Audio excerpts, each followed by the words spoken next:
Welcome to the Nerd Party. Hi, this is Nick Anastasiou, story editor on Star Wars The Clone Wars and Star Wars Bad Batch. And you are listening to Aggressive Negotiations.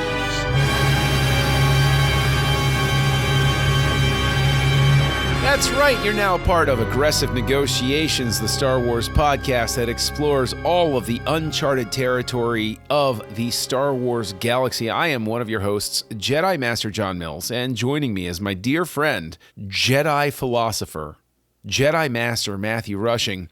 Master Rushing, let's kick off with a little pre-question before today's topic, wherein I ask you whether Bantha burgers or Gungan fish dogs are better. Ooh, see, this is a great question because Gungan fish dogs basically just sound like Gungan fish tacos to me. And I love fish tacos. There you go.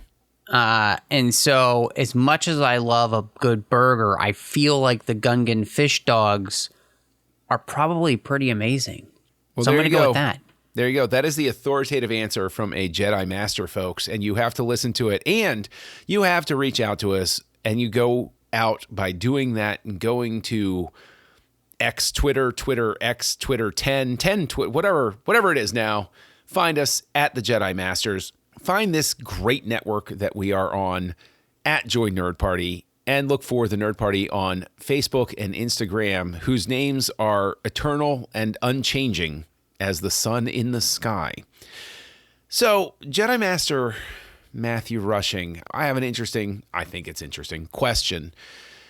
Inspired by Tales of the Jedi, which is that delightful animated series that we got, that we will be getting a second season of, I believe. I believe you're right. And so I was thinking, as I went back and I rewatched some stuff, because it truly is some of the best Star Wars storytelling, period.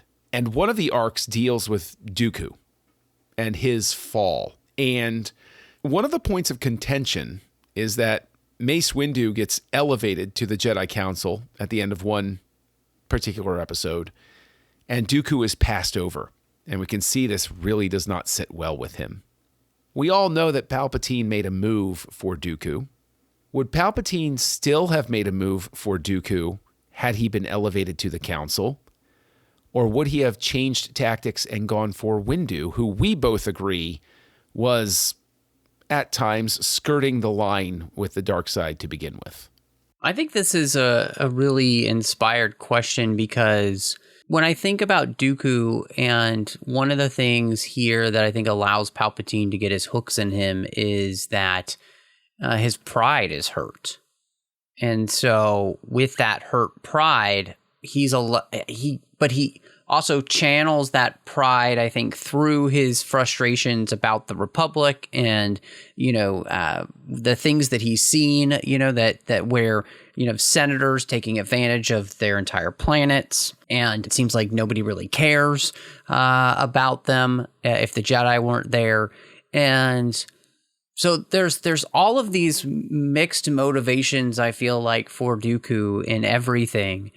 And I do think that there is a very good chance, though, that if Dooku had his pride assuaged by being on the council, that, he would have felt as though then he had the opportunity to make his voice more readily known to the council, to be able to sway maybe other members to his points of view, which would have, I think, made him feel better and would have made it, I think, more difficult for Palpatine to get his hooks in him, because I think it's the culmination of all of those frustrations that Dooku has that really allows, Palpatine to kind of sink his teeth in and pull him away from the Jedi by promising him, we're going to make the galaxy better. And the only way to really do that is the Jedi are the problem and the Sith are the answer. And so, yeah, I mean, I think you could absolutely see a way for Dooku to not go the way that he does if he's sitting on the council. Now, I guess I'm wondering, do you also think that would be the case? Like, can you see that as being a world where, Dooku feels like he's doing enough, and therefore, the promise of what Palpatine is kind of offering doesn't hold as much water for him?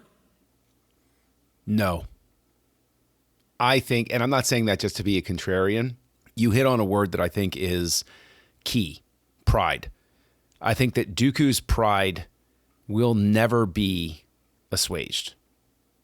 Never truly assuaged. And we know that Jedi Master Sifo Dyas is going to be a ranking member of the council around the same time.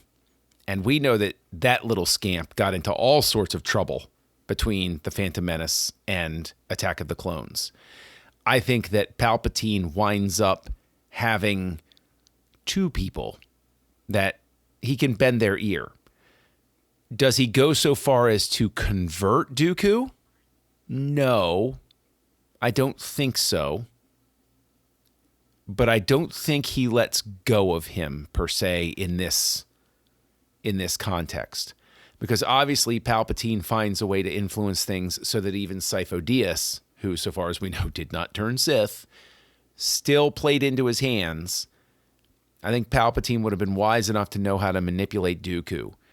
The flip side of that being, I honestly don't think he then goes for Windu, because while Windu is, especially in that key moment in Revenge of the Sith, just on that line, could go to darkness, I think Windu is the type that has to drive himself to darkness, because going the way of the Sith for somebody like Windu, at a minimum, is breaking the rules. And one of Windu's big things is following the rules. And so somebody coming to him and asking him to break the rules would not work. You can't break him that way. Whereas Dooku had a problem with the rules to begin with, as something he passed along to his own student Qui-Gon Jinn. And it is something that I think that's why he couldn't manage to get Windu. Now, I mean, Palpatine is a master manipulator. Maybe I'm off base, but I think that Windu is untouchable for him. But I also don't think Dooku lasts on the council. I think he cycles out pretty quick. I think he gets frustrated anyway and leaves anyway, especially if Qui-Gon winds up dying. I think no matter what, Dooku splits because he just can't take it anymore. That would be what I would offer as my answer. And long-winded, I admit, but... Yes, long-winded. But so the thing that I was thinking is, as you were talking, because you hit on exactly the answer that I kind of had for Windu, which is that he's such a rule follower and that's his way of keeping himself in line, that I don't think that he could be sufficiently tempted to join the dark side. He's not going to be tempted by the fruit of another. And what's so interesting about that is I think that one of the things that in the beauties of the Clone Wars, and then of course what we've seen, with Tales of the Jedi, is that the Jedi themselves had become such rule followers. And it's not even until really you get Yoda going on his big journey where he has spiritual enlightenment that I think he actually truly becomes somebody who is free of the letter of the law. And it's too late by that point, because the Jedi have become such sticklers for quote unquote the law. Basically I mean that in kind of like a biblical sense, right? The law as it is written, we do not deviate, there's no grace, we just follow the letter of the law instead of the spirit of the law. And that's I think the kind of the big switch that comes, of course, through trilogies. Then you get to the original trilogy, and Luke in many ways is following the spirit of the law, right? In fact, he's actually living out the what his father it puts as he's trying to woo Padme, which is that it's about unconditional love, right? And so you would say that a Jedi is maybe encouraged to love. Well, that's true. But the problem is that the Jedi had made it such a rule about that, they had actually lost the spirit of what that meant. And so, no, I say all that to say, I think when we come to Windu, is that he is a person who just can't see any other way. And part of that is because, we do know that, Dooku was a person who, had his own struggles with the dark side. And of course, one of his ways of keeping himself on the straight and narrow was following the rules to the letter of the law. For some people, that's exactly what they need, but that doesn't mean that needs for everyone. And so, yeah, I think it creates a really interesting question. I think I'm a little bit more on the side of there's a possibility with Dooku that being on the council may have given him what he needed long enough for it to be difficult for Palpatine to really ever use him. But I think the beauty of the Clone Wars is that we see that there are other Jedi that would be willing. I mean, Pong Krell, right, is ready to jump ship. And so I think there were other Jedi out there that you could have used. The beauty of Dooku is that he had this air of regality to him, this air of trustworthiness. He was also a count, not just a Jedi, which he, really had retained, I think, that air about him throughout even his time as a Jedi. So that's one of the things that really helped in him being able to get other systems to follow him. Whereas, you have like a Pong Krell, like, is he really going to be somebody that people are going to listen to in a big meeting? Because he doesn't have any other cards to play other than, hey, I'm a turns Jedi. Well, yeah, it's a, honestly, it's like sort of like the Darth Maul conundrum, where it's like Darth Maul walking into a conference room. You're not going to listen to his ideas. You're just going to be terrified of him. Whereas even Vader, even if we see on the Death Star, Vader can walk in and like he at least fits in enough to be hanging out in the conference room and talking with people. Whereas if Maul talks, you're like, oh, I'm sorry. Sure. Whatever you said, that sort of thing. I like the fact you touch on the fact that, Windu, one of the reasons I love Windu so much as a character is he is the embodiment of the person who needs the rules and the discipline to keep him from being who he would be without them. It's sort of like the guy who joins the military, and if he doesn't join the military, he's going to wind up being in prison for murder after one bad night at a bar sort of thing. So you want rules around that person. Right. So if anything, Windu is sort of almost like a walking advertisement for keeping the rules of the Jedi Order. Because, heaven help the galaxy if Windu doesn't have those strictures put around him. Because he will lay waste to planets if he goes outside of those rules. He needs those clear, bold lines drawn for him. And he's an intelligent enough guy where it's going to be, he's going to ask those nitpicky questions so that the Jedi are like, really, we have to write a rule for that too? Yeah, well, if we don't do that, Windu's going to just be like, you didn't write a rule about that. It's like, all right, fine, we'll write a rule about that. And then all the other Jedi are like, why do we need a rule for this? And it's because of people like Windu. So, then conversely, we could go on and have like a whole psychoanalysis of Mace Windu. We all know I adore the character. Sorry for going off on the tangent like that. But I think that Dooku still winds up no matter what. I just think the guy cannot resist. And again, going back to the Tales of the Jedi story, that beautiful story of him with young Qui-Gon, where it looks and feels like an old Hammer horror film. And Qui-Gon is the one who stops Dooku from fully committing to what he wants to do in those moments. And it's maybe Dooku's heart isn't as pure as it should be. Like Dooku, what I think is interesting is I would love to find out in the context of this discussion, what type of retreat process did they have for Jedi? Did they have set up a process by which a Jedi could take a sabbatical for a certain amount of time so that the pressures of being in the galaxy could be released and they could just commune with the Force, go live somewhere in touch with the true Force, the living Force, be away from the galaxy and everything, because I think that might be something worth exploring in some sort of thing where we find out that they did have that, but then as problems kept cropping up in the galaxy, they had less and less time to do it. And that's what led to so many Jedi breaking as they went. You know, all that to say, Dooku and Sifo Dyas on the council at the same time. I would, you know what? I'll throw this out there to you. I think it's possible that if Dooku is on the Jedi Council, Qui-Gon never gets sent back to Naboo. Because the first trip to Naboo, which leads to them bringing Anakin Skywalker back, I'll throw out there, I want to find out if you would agree with this. It's sort of like a final question for this discussion. Two questions.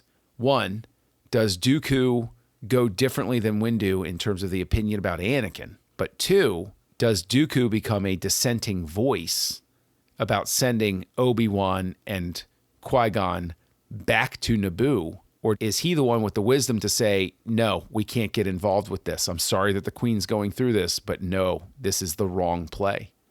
It's interesting you ask that question, especially in light of this episode of Tales of the Jedi, because I think that the answer is that Dooku is actually all for this, because I think Dooku wants to be more interventionist, because he wants to be able to impose his will, right? You know, he wants to impose what he views as being right. And so therefore, I could absolutely see him actually being the one who's like, I'll go, you know, I'll handle this matter, because of the way in which he views that the idea of the Jedi basically is to enforce these type of things. So, well, going the first time, yes, but does his affection for Qui-Gon keep him from sending them back, is what I'm saying. Right? Like, yeah. because he's in a position to protect Qui-Gon at that point. And does his affection for Qui-Gon, but even to your point, if he says, you know what, I'll go instead of Qui-Gon, I think that's an interesting thing to suppose there to begin with. Yeah, I think what I see happening is that in both instances, you know, Qui-Gon would want to be there, and that he would want to be the one that's involved. And, you know, especially, again, like that episode, you know, I totally see him thinking to himself and even disobeying the council, you know, even though he's on it, but disobeying the council and being the one who goes, if they were the ones to decide, hey, we don't want to get involved, but Dooku's like, I'm going with the Queen, just because of his, you know. I would say that if Dooku went with the Queen and wins, that winds up what gets him kicked off the council. Because he's, if he does what you're saying, where it's like, oh, fine, I'll go take care of it, and he goes and he kills it, and it's like, well, okay, you're not behaving like a council member at all. You got to chill out, bro, and think about this. But you know, let's get to the thing I'm dying to think. Does he vote for Anakin to train? That's a tricky one, because I think that Dooku has enough of a disregard for the rules to be like, yeah, let's do it. But at the same time, I could also see him being the person of being like, yeah, we don't need a savior, you know? Well, or being somebody who doesn't put their hope in prophecies, right? So let me flip it on its head. What if he votes for Anakin to be trained, but instead of Qui-Gon saying, I'll take him as my Padawan learner, Dooku says, I'll do this. And Dooku takes Anakin on as he says, I'll step down from the council and train him. That becomes the wedge by which Palpatine winds up exerting more influence. So, I mean, you know, this is all what if stuff, obviously. I think I appreciate where you're going with that though, because I do think that it kind of shows in many ways where we can keep coming down to ways in which Dooku would find himself being kicked off the council, right? For being disobedient in more ways than Qui-Gon could. And, I think the interesting thing about this whole question really becomes to me is just, there is a spirit in Qui-Gon that he got from his master that gives him a disregard for the rules in a way that is a little bit reckless, right? And I think the problem, though, is that it's the pendulum swing from where the council is, And so somewhere in the middle is where you needed to be, which is kind of the middle is where you get like a Yoda and an Obi-Wan a little bit further down the road, right? Mm-hmm. Where they're able to kind of take, I think, the best of both of those massive swings and kind of meet somewhere in the middle, and that's where the Jedi should have been the whole time.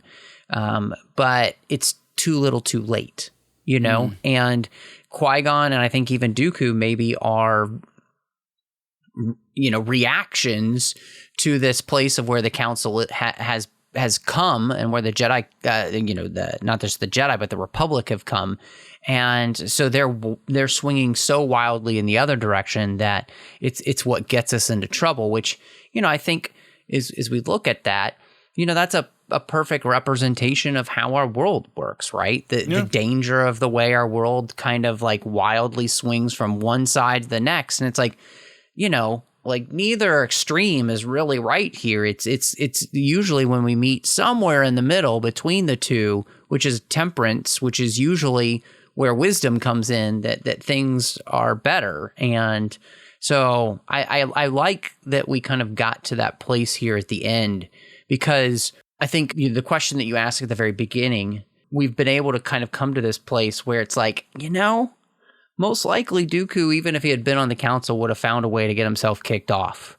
The same way that, Qui-Gon never gets invited to the council, just like Dooku never did, And so I think it's just a really fascinating thing. And, in the end, Qui-Gon himself is not wrong, but the way he goes about things is wrong. And I think this will never be the title of the episode, but I think this discussion, to speak to your point that you just hit on, I think the perfect title for this episode would simply be Dooku's a d-.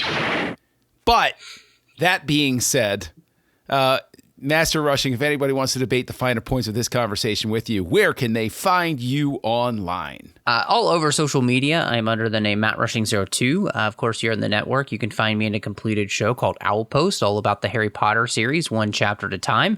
I'm on the TFM network with a bunch of shows. You'll find me in the 602 Club, where we talk all about fandoms we love. Not just one fandom, but as many as we can cram in. John's a frequent guest over there. You can also find me doing Literary Treks, The Orb, Warp 5, The Artificial Tango, and Saddle Up over there. But John, when you're not trying to find the best place in Coruscant to get some fish dogs, where can people find you? You can find me prowling about Wild Space. And you can find me right here on the network co-hosting a show called House Lights, where we look at the work of directors through all sorts of zany combinations.